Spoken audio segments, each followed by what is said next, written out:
춘추전국시대 유명한 사상가 중에서 노자만큼 수수께끼 같은 인물도 드물 것입니다. 우선 태어난 때만 보더라도 공자는 기원전 551년이라고 잘 알려져 있지만 노자는 불확실합니다. 어떤 이는 노자가 공자와 같이 춘추시대에 살았던 사람으로 공자보다 나이가 많았다고 하고, 또 어떤 이는 공자보다 훨씬 뒤인 전국시대 사람이라고도 합니다. 그 때문에 춘추전국시대 제자백과 사상을 공부하는 사람이라면 노자를 어디쯤 배치해야 할지 고민하지 않을 수 없습니다. 논어에는 수많은 인물이 등장하는데 그 중에는 혼란한 세상을 바꾸기 위해 노력하는 공자를 곱지 않은 시선으로 바라보는 사람들도 나옵니다. 이름이 알려진 사람으로는 접여, 장저, 걸릭 등이 있습니다. 공자는 어진 사람은 세상을 피한다라고 하면서 백이, 숙제 등 7명을 거론했지만 그 가운데 노자의 이름은 보이지 않습니다. 노자가 공자와 같은 시대나 그 이전에 살았던 유명한 인물이라면 논어에 왜 노자가 보이지 않을까요? 묵자라는 책도 마찬가지입니다. 공자보다 늦게 태어나 활동한 묵자와 그 후학들은 공자와 육아사상을 비판했지만 노자에 대해서는 언급조차 하지 않았습니다. 또 묵자보다 늦게 태어난 명자는 묵자와 양주라는 인물을 비판했지만 노자는 전혀 거론하지 않았습니다. 물론 논어, 묵자, 명자에 노자가 보이지 않는다고 하여 그가 공자보다 앞서 살았던 인물이 아니라고 단정할 수는 없습니다. 노자가 세상을 피해서 조용히 살았다면 잘 모를 수도 있기 때문입니다. 그런데 명자와 비슷한 시기에 살았던 장자와 그의 후학들이 썼다는 장자라는 책에는 노자가 많이 등장합니다. 비록 장자의 내용이 대부분 우화여서 신빙성이 떨어지긴 합니다만 존재하지도 않은 인물을 등장시키지는 않았을 겁니다. 이렇게 노자와 관련된 단편적인 이야기는 장자에 여러 차례 보이지만 처음으로 노자의 일대기를 쓴 사람은 사마천입니다.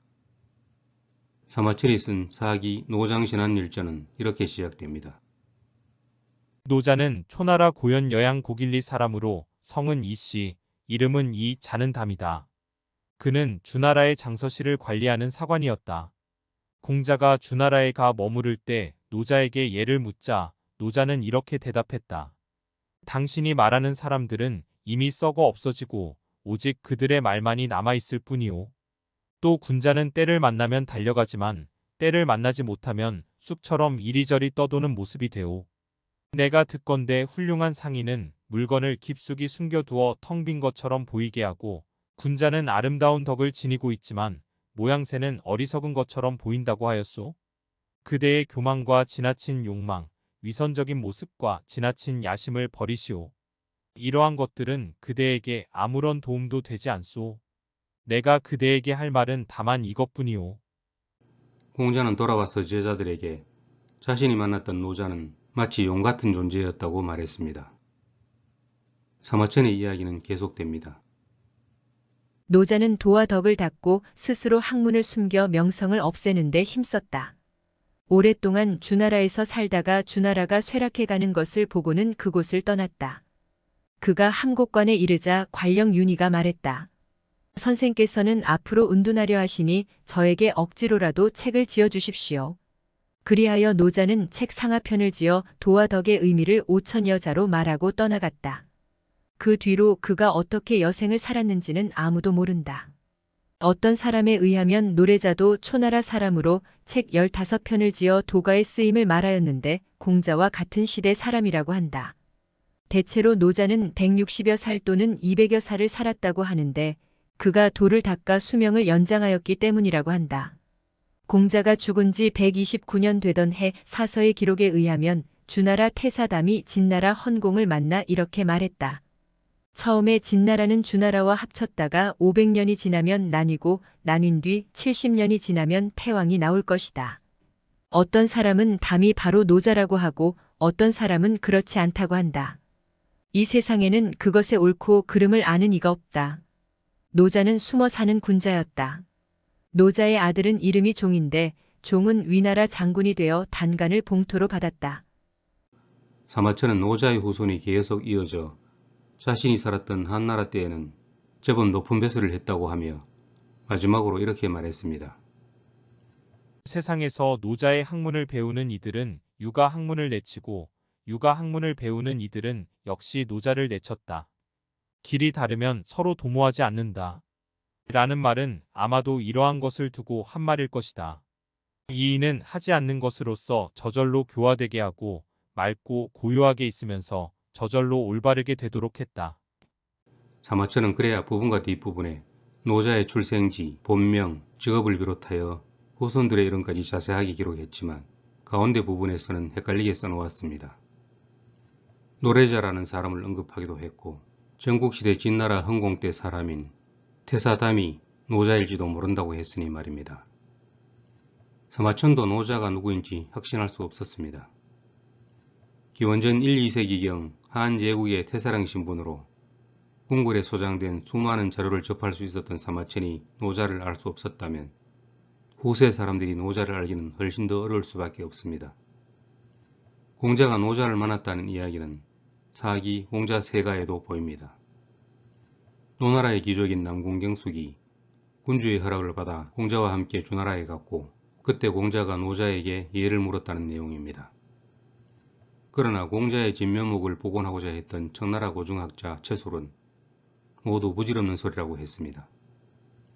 노자가 공자에게 한 말은 모두 양주의 말이며 공자는 결코 노자에게 핀잔을 들 만한 인격이 아니라는 것입니다.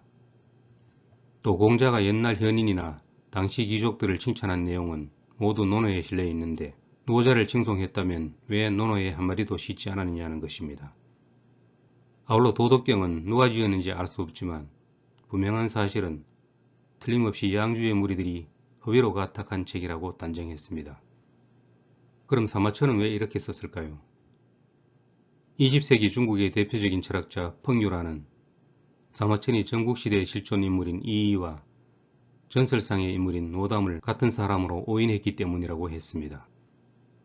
노자학의 우두머리인 이이는 숨어서 하는 군자로 그의 학설이 말하는 것처럼 그는 자신을 숨기고 이름을 드러내는 것을 원하지 않았는데 마침 당시에 고대의 달통한 지인인 노담의 전설이 있었기에 자신의 학문을 노담의 학문으로 삼음으로써 이름을 숨길 수 있었다는 말입니다.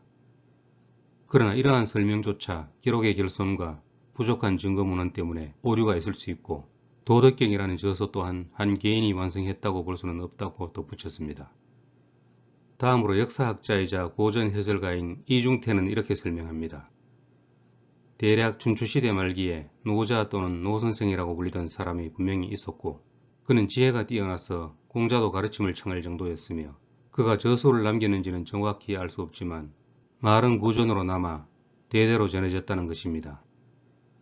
그래서 전국시대 양주 이후 장자 이전에 지혜가 뛰어난 한 사람 또는 몇 사람이 단편적인 구전 내용을 편집하고 추가해서 한 권의 책으로 정리하고 저자를 노선생이라고 했는데 이것이 도덕경이라는 겁니다. 노자의 이름을 사용한 이유는 이름을 빌려 시장에 내놓았거나 경유를 내세웠거나 둘 중 하나일 것이라고 했습니다. 이처럼 역사적으로 많은 사람들이 노자라는 인물을 탐구했지만 명확한 답을 찾지 못했습니다. 그 때문에 새로운 확실한 증거가 나타나지 않는 한 노자가 누구인지 또 도덕경이란 책을 누가 언제 썼는지 밝히려는 노력은 헛수고로 끝날 가능성이 높습니다. 다만 지금까지 이 문제에 대해 학자들이 논의한 내용을 소개하는 일은 그 나름대로 의미가 있을 것입니다. 공자와 노자는 누가 먼저 태어났을까요?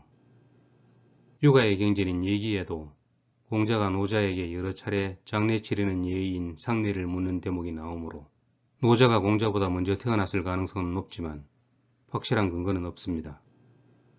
사실 현대를 사는 우리에게 그들 가운데 누가 먼저 태어났는가 하는 문제는 별로 중요하지 않습니다. 도덕경은 오랫동안 많은 사람들이 애독해왔고 지금도 수많은 언어로 번역되어 읽혀지고 있는 고전입니다. 그러므로 노자가 누구인지 도덕경을 누가 언제 썼는지보다 더 중요한 것은 저자가 도덕경을 통해 세상에 전하고자 했던 메시지일 것입니다.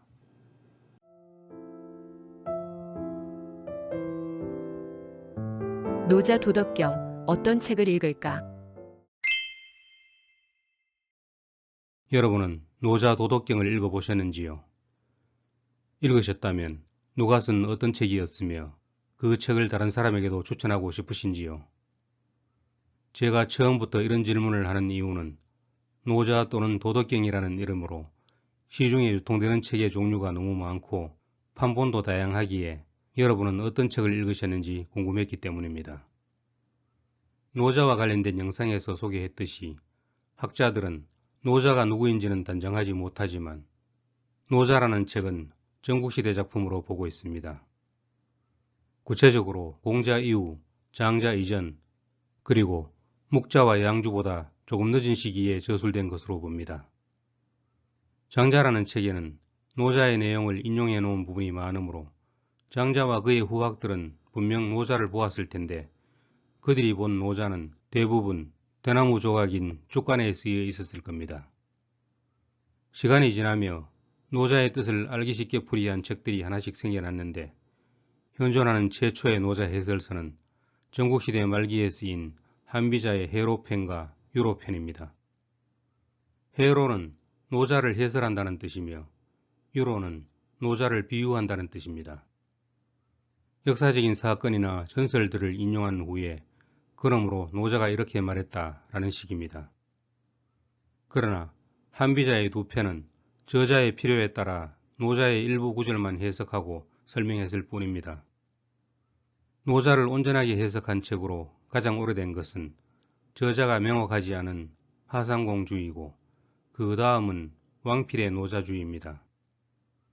하상공주는 하상공이라는 사람이 노자의 주석을 달았다는 뜻인데 그 책이 언제 쓰였는지는 학자들 사이에 합의되지 않았지만 가장 많은 지지를 받는 것은 동한시대에 성립되었다는 설입니다. 유방이 세운 한나라는 권신 왕망에 의해 멸망한 후 다시 한 왕조의 일족인 광무제 유수에 의해 부흥했는데 앞에 한나라를 서한 또는 전한, 뒤에 한나라를 동한 또는 후한이라고 합니다. 전한의 수도는 정한이고 후한의 수도는 동쪽에 위치한 낙양이기 때문입니다. 동한 중기와 말기에 사람들은 주로 몸을 다스리는 치신과 건강관리를 통해 오래 살기를 바라는 양생 등 장생술에 관심을 가졌습니다. 도교가 점차 체계화되고 발전할 즈음에 저술된 하상공주는 도교의 교단화 작업에 적지 않은 역할을 했을 것으로 보입니다. 노자는 동한시대에 도교 교단에 의해 경전으로 승격된 후 도덕경이라는 이름으로 더 많이 불렸습니다. 왕필은 삼국지의 주인공들이 활동하던 삼국시대 위나라 사람으로 사마이가 정권을 탈취한 해에 24살의 젊은 나이로 사망했습니다. 왕필이 주석한 노자주를 왕필본이라고 합니다. 중국 역대 왕조 중에서 노자를 가장 높였던 시대는 당나라 때였습니다. 노자의 이름이 이이이므로 이시가 건국한 당나라가 노자를 그들의 선조로 모셨기 때문입니다. 하상공주는 당나라 때까지 노자를 공부하는 기본 교재로 널리 사용되었습니다. 그러나 송나라 이후에는 왕필본이 본격적으로 유행하기 시작했고 문인들에 의해 점차 수용되다가 청나라 이후에는 노자 해석의 기본 교재로 굳어졌습니다. 그 때문에 사람들은 오랫동안 왕필본을 통해서 노자를 이해했습니다. 왕필본은 일반에게 널리 통하는 책이라 하여 통행본이라는 지위를 누렸습니다.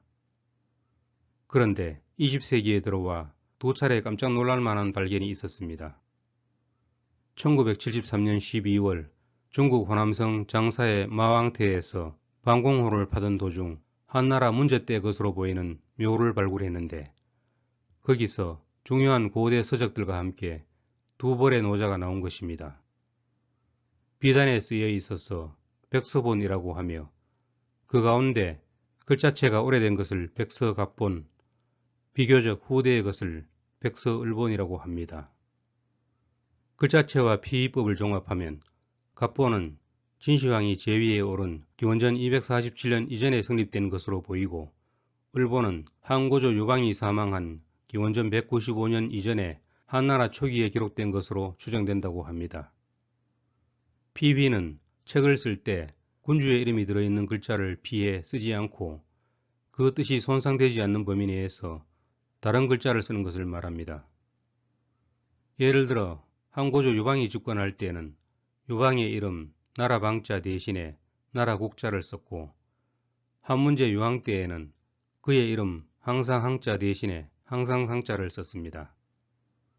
백서본의 특징 가운데 하나는 그 편제에 있어서 훗날 도경과 덕경을 합쳐서 부르는 도덕경의 경 대신에 편이라고 했고, 순서도 덕편이 앞에 있고 도편이 뒤에 있다는 점입니다. 분량은 왕필본 등과 큰 차이가 없으므로 사마천이 본 노자는 백서본에 가까웠을 겁니다. 백서본은 지금까지 발굴된 노자의 판본 가운데 현존하는 판본들의 내용이 거의 모두 들어있는 것으로 가장 오래되었다는 평가를 받고 있습니다. 백서본 발견 후 20년이 지난 1993년 10월 호북성 형문시 각점촌에 있는 초나라 고분에서 다량의 족간이 발굴되었습니다. 족간에 쓰인 문자는 전형적인 전국시대 초나라 문자였고, 그 가운데 일부는 노자의 내용이 기록되어 있었습니다. 학자들은 이 기록물을 곽점족간본, 족간본 또는 곽점본이라고 부릅니다. 이들 족간은 길이에 따라 갑조, 을조, 병조 세 종류로 구분되는데, 그 가운데 갑조의 연대가 가장 빨라 춘추시대 말기 또는 전국시대 초기에 형성된 것으로 보이고, 병조가 가장 늦어 전국시대 중후기에 형성된 것으로 추정된다고 합니다. 족간본은 오늘날 우리가 접하는 노자의 5분의 2가량만 담고 있지만, 지금까지 전해져 오는 노자의 말 가운데 가장 오래된 기록물로서 그 가치를 인정받고 있습니다. 백서본과 사마천이 본 노자, 왕필본은 글자 수가 비슷하지만 족간본은 분량이 적으므로 이들 사이의 관계가 논란거리입니다. 발췌설, 흡수발전설, 2명의 저자설 등 3가지 설이 있습니다. 발췌설은 처음부터 노자가 5천 여자이고 그 가운데 일부를 필요에 따라 발췌한 것이 족간본이라고 보는 견해입니다. 족간본이 발견된 본묘의 주인이 초나라 태자의 스승으로 추정되므로 노자 가운데 일부를 교육용으로 특별히 가려 뽑았다는 것입니다. 흡수발전설은 초기 형태인 족간본을 바탕으로 백서본 이후의 판본들이 다른 학설들을 수집하고 종합하면서 확대 발전되었다고 보는 의견입니다. 2명의 저자설은 족간본과 백서본의 저자가 다르다는 견해입니다. 족간본은 공자와 같은 시대에 살았던 노자가 지었고, 백서본은 전국시대의 태사람이 지었다는 말입니다. 저는 족간본과 백서본을 비교 고찰한 논문 등을 토대로 흡수발전설이 타당하다고 봅니다. 20세기 후반에 백서본과 족간본의 발굴로 노자의 해석은 보다 다채로워졌습니다. 수십 년간 왕필본에 따라 노자를 강의하고 학설을 주장하던 학자들은 족간본이 등장하자 학설을 수정하거나 보완하지 않을 수 없었습니다. 시중에 유통되는 노자 해설서들도 기준으로 삼은 판본이 다릅니다. 김영옥은 왕필본을 기본으로 하고 필요할 때마다 백서본과 족간본을 비교 검토하면서 해석하는 것이 바람직하다고 봅니다. 최진석도 왕필본과 같이 익숙한 판본을 기본으로 하되 노자의 목소리에 더 가까운 것 같은 내용이 백서본이나 족간본에 있으면 그것을 선택하여 해석한다는 입장입니다. 한편 이성명은 가장 오래된 족간본이 노자의 본래 뜻에 가장 가깝겠지만 훼손된 부분이 많아 불완전하고, 왕필본은 노자가 살았던 시대와 너무 떨어져 있어 오류가 많으므로 백서본을 기본으로 하되 백서본에 명백한 문제가 있는 경우에는 족간본과 왕필본을 참고하여 수정한다는 태도를 취합니다. 여러분은 어떤 학자의 견해에 동조하시는지요? 저는 노자를 보다 알기 쉽게 설명한 이성명의 해설서를 기본으로 하고 필요시 다른 해설서들도 참고하고 있습니다. 노자의 도덕경을 읽기로 하셨다면 알기 쉽게 설명되어 있는지, 어떤 판본을 따랐는지 잘 살펴보고 선택하시기 바랍니다.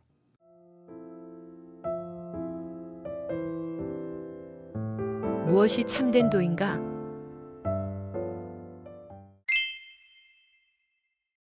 우리는 평소에 도라는 말을 많이 씁니다.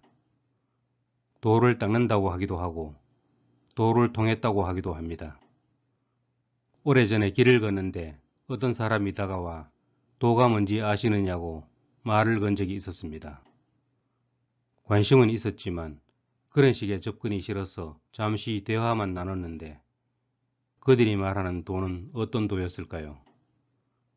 도라는 단어는 하나지만 사람들이 추구하는 도는 다양한 것 같습니다.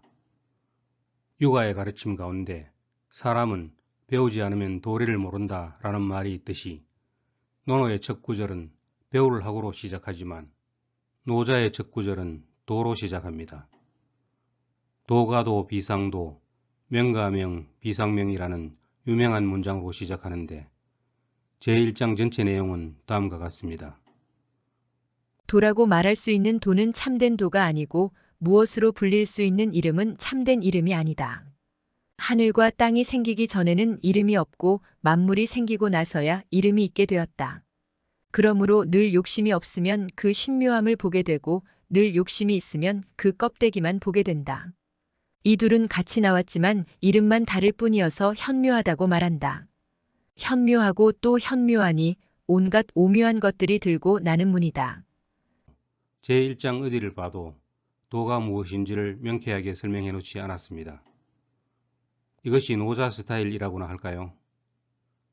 오랫동안 학자들은 암호 같은 이 글을 해석하기 위해 진땀을 흘렸는데 20세기 말에 백서본이나 쪽간본이 발견된 이후에도 의견이 분분합니다. 그러나 첫 번째 문장은 대체로 도라고 말할 수 있는 도는 참된 도가 아니다 라고 해석합니다. 참된 도를 진정한 도, 늘 그러한 도, 영원한 도라고 번역하기도 하는데 그렇다면 도라고 말할 수 있는 도와 참된 도는 어떤 차이가 있을까요? 먼저 참된 도에 대해 알아보겠습니다.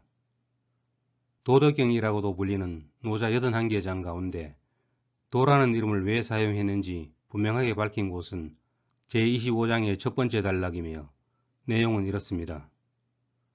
두루뭉술한 어떤 것이 있었으니 하늘과 땅보다 먼저 생겨났다.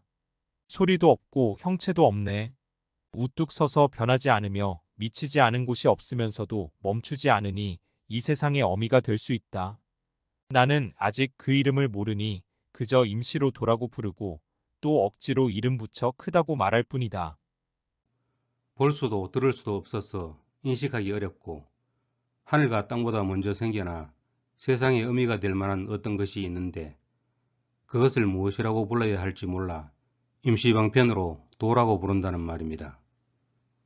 이처럼 노자는 도라는 말을 매우 조심스럽게 사용하고 부득이 사용할 때도 우리가 인식할 수 있는 사물에 빗대거나 그런 것 같다라는 표현을 씁니다. 도덕경 제4장에서 하나의 예를 보겠습니다. 도는 텅 비어 있지만 그 작용은 끝이 없다. 깊은 연못과도 같네. 만물의 근원인 것 같다. 날카로운 것들을 무디게 하고 얽힌 것들을 풀어주며 눈부신 것들을 완화하고 세상의 티끌을 고르게 한다. 맑은 물 같기도 하네. 마치 진짜로 존재하는 것 같다. 나는 그것이 누구의 자식인 줄 모르겠다. 하느님보다도 앞서는 것 같다.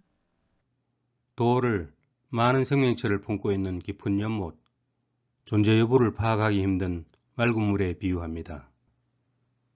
그 밖에도 다른 장에서는 도를 온갖 오묘한 것들이 들고 나는 문으로 표현하기도 하고 도의 무한한 생성 능력을 계곡의 신이나 신비한 암컷의 문에 비유하기도 하며 개별 사물로 만들어지기 전에 통나무에 비유하기도 합니다. 통나무를 쪼개어 다듬으면 밥그릇이나 탁자, 의자 등 다양한 물건이 되는데 통나무의 무한한 가능성이 도를 닮았다는 겁니다. 노자가 도에 비유한 깊은 연못, 맑은 물, 계곡, 통나무 등은 다른 사물을 포용하거나 생성하는 역할을 하고 늘 변화하는 성질을 가지며 만물과 함께 존재합니다. 이러한 것들은 만물의 존재 근원이자 만물이 생겨나기 전부터 존재해온 참된 도를 닮았습니다. 차이가 있다면 이러한 것들은 고유한 이름이 있고 참된 도는 특정한 이름이 없다는 점입니다. 이상을 종합하면 노자가 말한 참된 도는 만물의 존재 근원인 동시에 우리가 일상생활에서 접하는 온갖 사물이 작동하는 원리 같은 것입니다. 이처럼 노자는 도라는 것이 오묘하고 황홀해서 특정한 이름을 붙일 수 없다고 말했지만 사람들은 종종 임의로 도를 설정하고 나름대로 의미를 부여했습니다. 대표적인 사례로 춘추 전국시대에 공자를 위시한 유학자들이 주장한 도가 그렇습니다. 1993년 곽점촌에서 노자 죽간본이 발굴될 당시 유가계통의 저작물도 많이 출토되었는데 그 가운데 학자들이 성자 명출이라고 이름 붙인 죽간본에 이런 내용이 있습니다. 오직 인도만이 가도가 된다. 이 말을 풀어서 설명하면 오직 사람의 도만 도라고 할 수 있다 라는 뜻입니다. 또 존덕이라는 죽간본에는 군자는 사람의 도를 우선으로 한다 라고 기록되어 있습니다. 유학자들이 사람의 도인 인도를 중시했다는 사실은 새삼스럽지 않습니다. 다만 도덕경에 있는 가도라는 단어를 유가계통의 저작물에서 발견하게 된 점은 신선하며 전국시대에 유학자와 도학자 사이에 가도와 관련된 논쟁이 있었을 것으로 추정됩니다. 논어를 보면 공자와 그의 후학들도 도를 많이 언급했습니다. 도의 종류도 아버지의 도, 선왕의 도, 공자의 도, 군자의 도, 선한 사람의 도, 문왕과 무왕의 도 등 다양합니다. 맹자는 이에 더해서 왕도를 강조했습니다.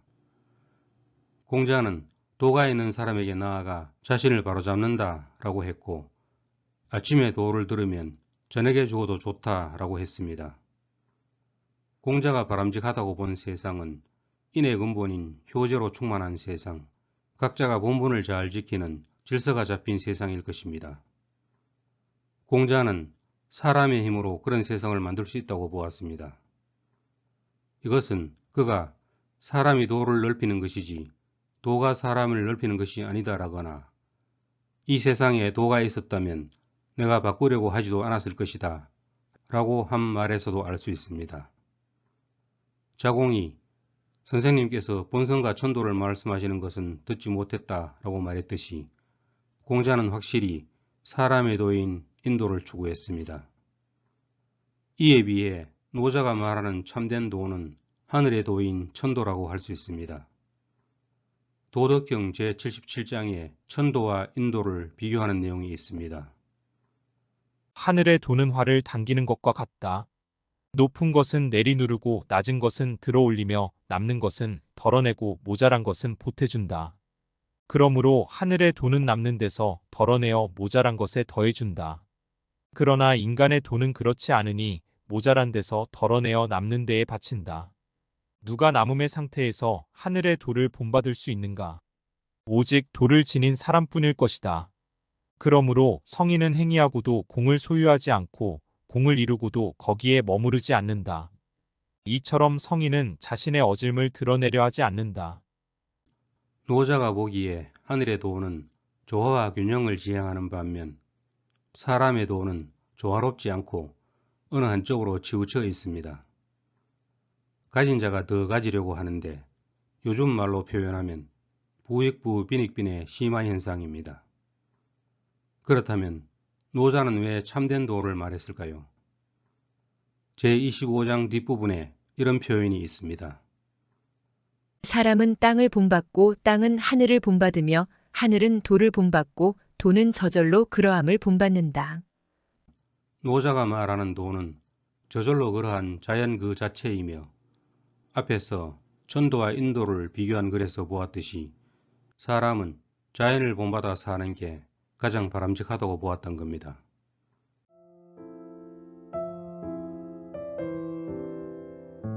스스로 그러한 자연을 본받아라. 우리는 노자의 핵심 사상을 무의자연 사상이라고 합니다. 무의자연은 사람의 힘을 더하지 않은 그대로의 자연이라고 할 수 있는데 여기서 자연은 어떤 의미일까요? 노자는 도덕경에서 자연이라는 단어를 5번 사용했습니다. 첫 번째로 도덕경 제17장에 이런 내용이 있습니다. 최고의 정치는 백성이 통치자가 있다는 것만 알 뿐이다. 그 다음은 통치자를 친근히 여겨 자랑스러워하고 그 다음은 통치자를 두려워하며 그 다음은 통치자를 업신여긴다. 미더움이 부족함으로 믿지 않게 된다. 신중하라 말을 아껴야 한다. 그러면 통치자가 공을 이루고 이를 잘 완수해도 백성들은 모두 나 스스로 그렇게 되었다. 라고 말한다. 이 글에서 노자는 백성들이 바라보는 4가지 유형의 정치 지도자를 나열하고 자신이 생각하는 정치를 말했습니다. 최악의 지도자는 백성들로부터 업신여김을 당하는 지도자입니다. 이 경우에는 아무리 좋은 정책을 내놓아도 사람들이 경멸하고 비웃는데 그 이유는 신뢰를 잃었기 때문입니다. 지도자가 말을 함부로 하고 말과 행동이 일치하지 않으면 사람들이 업신여긴다는 말입니다. 최상의 지도자는 백성들이 그가 있다는 것만 알 뿐 평소에 그의 존재를 거의 의식하지 못합니다. 그런 세상에서는 지도자가 노력해서 살기 좋은 환경을 제공해 주어도 백성들은 그 결과가 지도자의 공이라는 점을 느끼지 못하고 스스로 그렇게 되었다고 생각한다는 겁니다. 이 글의 마지막에 나오는 자연은 스스로 그러하다는 의미입니다. 다음은 도덕경 제23장입니다. 말을 아끼고 저절로 그러함에 맡겨라. 회오리 바람은 아침 내내 불지 않고 소나기는 하루 종일 내리지 않는다. 누가 이렇게 하는가? 하늘과 땅이다. 하늘과 땅에서도 이렇게 오래 갈 수 없는데 하물며 사람에 있어서랴.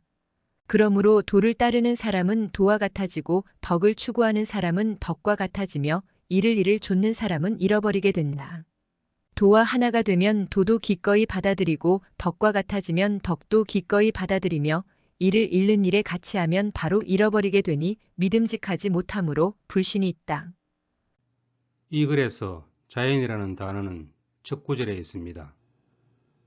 이 문장의 해석은 번역서마다 제각각인데 자연을 우리가 흔히 쓰는 명사로 풀이하는 쪽과 그렇지 않은 쪽으로 나누어집니다. 그런데 노자의 무의자연 사상에서 자연은 단순히 객관적으로 존재하는 명사로서의 자연이 아니라 스스로 그러하다는 뜻으로 해석해야 한다는 것이 중론입니다. 따라서 첫 문장인 희언자연의 의미는 통치자가 백성에게 이래라 저래라 하는 지시나 법령을 줄이고 저절로 그러한 이치에 맡기라는 뜻입니다. 광풍이나 폭우가 오래 갈 수 없듯이 번잡한 지시나 법령도 백성들을 힘들고 피곤하게 하므로 그 효능이 오래 갈 수 없다는 겁니다. 회오리 바람은 아침 내내 불지 않고 소나기도 하루 종일 오지 않는다라는 표현은 지금도 많은 사람들이 인용하고 있습니다. 세 번째 볼 내용은 도덕경 제25장입니다. 두루뭉술한 어떤 것이 있었으니 하늘과 땅보다 먼저 생겨났다. 소리도 없고 형체도 없네. 우뚝 서서 변하지 않으며 미치지 않은 곳이 없으면서도 멈추지 않으니 이 세상의 어미가 될 수 있다. 나는 아직 그 이름을 모르니 그저 임시로 도라고 부르고 또 억지로 이름 붙여 크다고 말할 뿐이다. 크면 나아가고 나아가면 멀어지고 멀어지면 다시 돌아온다. 그러므로 도가 크고 하늘이 크고 땅이 크고 왕도 크다. 이 세상에 4가지 큰 것이 있으니 왕도 그 중에 하나다. 사람은 땅을 본받고 땅은 하늘을 본받고 하늘은 도를 본받으며 도는 저절로 그러함을 본받는다. 이 글의 앞부분과 맨 마지막 부분은 노자 도덕경과 관련된 다른 영상에서 소개한 적이 있습니다. 이 글은 전체적으로 도의 본질과 성격을 설명하고 있으며 그 가운데 통치자라는 존재의 무거움을 말하고 있습니다. 통치자가 나라를 다스릴 때는 궁극적으로 스스로 그러한 자연을 본받아야 한다는 점을 강조합니다. 다음은 도덕경 제51장입니다. 도는 낳고 덕은 기르니 사물이 형성되고 형태가 이루어진다. 이 때문에 만물은 도를 존중하고 덕을 귀하게 여긴다. 도를 높이고 덕을 귀하게 여기는 것은 누가 시켜서가 아니라 항상 스스로 그러한 것이다. 돈은 낳고 덕은 기르니 키워서 길러주고 성숙시켜 여물게 하며 보살피고 덮어준다. 낳고도 소유하지 않고 베풀어주고도 자랑하지 않으며 길러주어도 그것을 주재하려 들지 않는다. 이것을 현묘한 덕이라 한다. 이 글은 두 부분으로 나눌 수 있습니다. 앞부분은 만물을 생성하고 길러주는 도와 덕의 존귀함을 이야기하고 뒷부분은 도와 덕의 무소유를 이야기하고 있습니다. 여기서도 자연이라는 단어는 스스로 그러하다고 번역하는 게 적절해 보입니다. 마지막으로 도덕경 제64장을 보겠습니다. 안정되어 있을 때 유지하기 쉽고 아직 조짐이 드러나지 않았을 때 도모하기 쉬우며 굳어지기 전에 녹이기 쉽고 미세할 때 흩뜨리기 쉽다. 아직 일이 발생하기 전에 처리하고 어지러워지기 전에 다스려야 한다. 아름드리 나무도 털끝 같은 싹에서 생겨나고 구층 누각도 흙한 덩이에서 세워지며 천리나 가는 먼 길도 발 아래에서 시작한다. 억지로 도모하는 자는 망치고 애써 잡고자 하는 자는 놓친다. 성인은 억지로 하는 게 없으므로 실패하는 것이 없고 억지로 잡는 게 없으므로 놓치는 것이 없다. 사람들이 일하는 걸 보면 항상 거의 완성되는 단계에서 실패한다. 처음 시작할 때처럼 끝마칠 때도 신중히 한다면 실패하는 일은 없을 것이다. 이 때문에 성인은 남이 욕심내지 않는 것을 욕심내서 얻기 어려운 재화를 귀하게 여기지 않고 남이 배우지 않는 것을 배워 사람들이 짓는 허물을 회복시킨다. 이렇게 하여 만물에 스스로 그러함을 도울 뿐 감히 억지로 도모하지 않는다. 이 글 또한 두 부분으로 나눌 수 있습니다. 앞부분은 무슨 일이든 그 일이 커지고 어려워지기 전에 미리 처리해야 한다는 점을 말하고 있습니다. 이 글을 보니 유비무환이라는 말과 천리길도 한 걸음부터라는 속담이 생각납니다. 뒷부분은 무의의 중요성과 그 실천 방법을 말하고 있습니다. 무슨 일을 하든지 자연스러운 형세와 흐름을 따라야지 억지로 하면 실패할 확률이 높고 이 일을 완성하기 위해서는 처음 시작할 때 가졌던 신중함을 마칠 때까지 유지해야 한다는 점을 강조합니다. 여기서는 초지일관이나 시종일관이라는 말이 떠오릅니다. 이 글에서도 자연이라는 단어는 스스로 그러하다고 번역하는 게 맞는 것 같습니다. 지금까지 살펴본 것처럼 노자의 도덕경에 들어있는 자연이라는 단어는 거의 모두 스스로 그러함의 뜻으로 쓰였습니다. 이제 노자의 자연관이 무엇인지 말할 수 있겠습니다. 자연은 명사로서의 자연과 스스로 그러함의 자연으로 나눌 수 있는데 노자의 자연관은 스스로 그러함의 자연입니다. 명사로서의 자연은 주변에 존재하는 구체적인 사물이나 현상을 의미합니다. 예를 들어 산, 강, 나무, 꽃 등이 여기에 속합니다. 이러한 자연은 인간과 별개의 독립적인 존재로 인식됩니다. 반면 노자가 말하는 스스로 그러함의 자연은 인간의 개입 없이 스스로 그대로 있는 상태를 말합니다. 여기에는 인위적인 규범이나 제도에 의해 왜곡되지 않은 본래의 모습, 자연스럽게 일어나는 변화와 흐름, 무의의 원리 등이 포함됩니다. 이러한 자연은 인간과 하나로 연결되어 있습니다. 노자는 스스로 그러한 자연으로부터 배우고 자연을 본받아야 한다고 가르쳤습니다.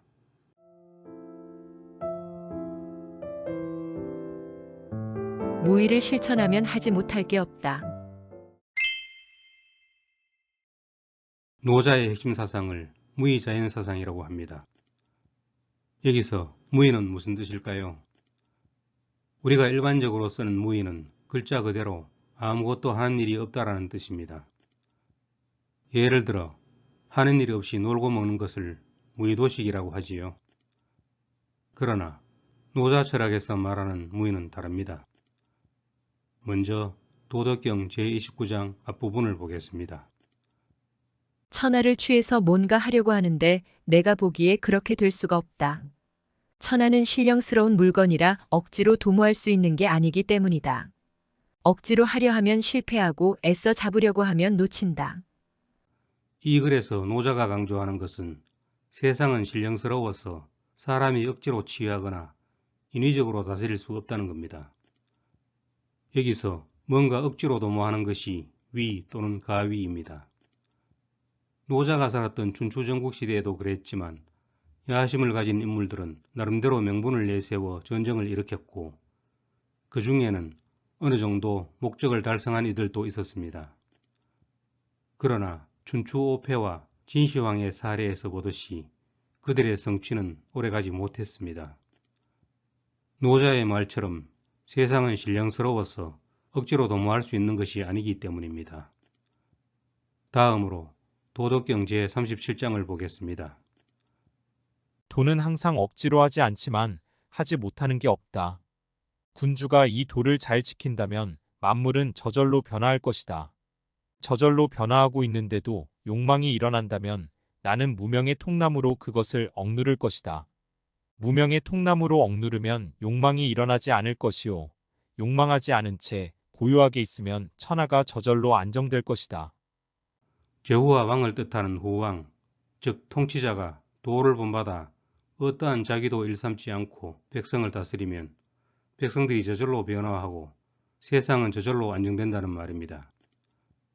이 글에서 무명의 통나무는 도를 가리키며 아직 그릇 등 다양한 사물로 만들어지기 이전의 상태, 즉 이것과 저것의 분별이 일어나기 이전의 원초적 순수를 상징합니다.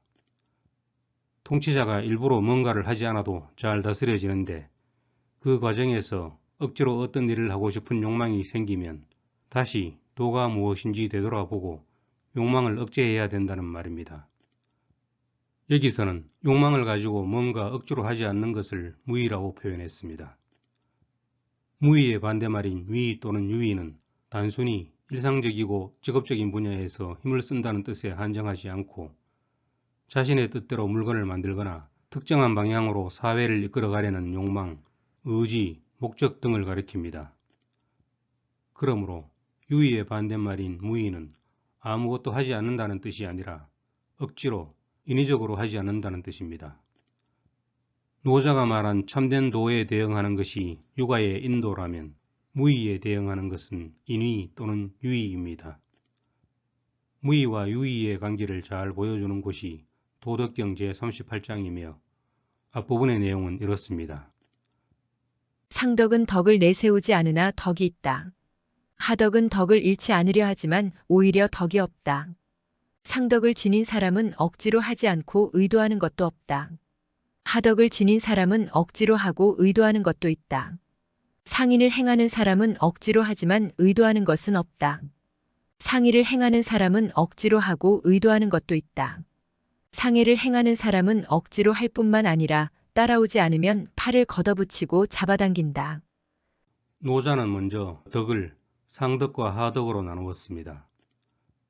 상덕은 도를 온전히 구현한 참된 덕 또는 도를 온전히 체득한 사람을 말합니다. 상덕을 갖춘 사람은 무의를 실천하기 때문에 덕을 베풀거나 어떤 행위를 해도 뭔가 의도하는 바가 없습니다. 그래서 오히려 덕이 있습니다. 반면 하덕은 도의 껍데기만 잡고 있는 덕 또는 그런 사람을 말합니다. 그래서 실제로는 덕이 없습니다. 노자가 보기에 하덕은 참된 덕이 아니라 사이비인 셈입니다. 그런 하덕에 속하는 것이 인, 의, 예입니다. 그렇다면 참된 덕인 상덕과 하덕인 인, 의, 예는 어떤 차이가 있을까요? 가장 큰 차이점은 인위적으로 하지 않는 것과 욕심을 가지고 일부러 하는 것입니다. 상덕은 인위적으로 하지 않지만 상인, 상의, 상예는 각각 일부러 뭔가를 합니다. 다음으로 인, 의, 예는 서로 어떤 차이가 있을까요? 행위의 의도와 목적이 어느 정도냐입니다. 다시 말해 각각 어떤 것을 할 때 의도하는 것이 있느냐 없느냐의 차이입니다. 상인은 일부러 인을 행하지만 특별히 의도하는 것이 없고 상의는 일부러 의를 행할 뿐만 아니라 특별히 의도하는 것이 있으며 상예는 일부러 예를 행할 뿐만 아니라 사람들이 따르지 않으면 강제로 하게 만듭니다. 즉 사학예에는 자신의 생각과 행동이 모두 인위적일 뿐만 아니라 다른 사람들에게도 그렇게 하도록 강요합니다. 그렇다면 도, 덕, 인, 의, 예에는 어떤 관계가 있을까요? 제38장 후반부에 노자가 말하는 답이 있습니다. 그러므로 도를 잃은 후에 덕이 나타났고 덕을 잃은 후에 인을 중시하게 되었으며 인을 잃은 후에 의를 강조하게 되었고 의를 잃은 후에 예를 내세우게 되었다. 물은 예라는 것은 믿음이 사라져서 혼란스러운 징조이다. 남보다 앞선 지식은 도의 껍데기요 어리석음의 시작이다. 그러므로 대장부는 두터움에 머물지 얄팍함에 머무르지 않고 알맹이에 머물지 껍데기에 머무르지 않는다. 그러므로 저것을 버리고 이것을 취한다.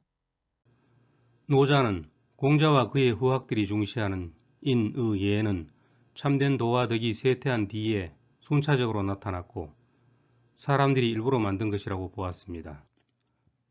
또 노자는 예가 어지러움의 시작이라고 했는데 노자가 살았던 춘추전국 시대가 바로 그런 시대였습니다.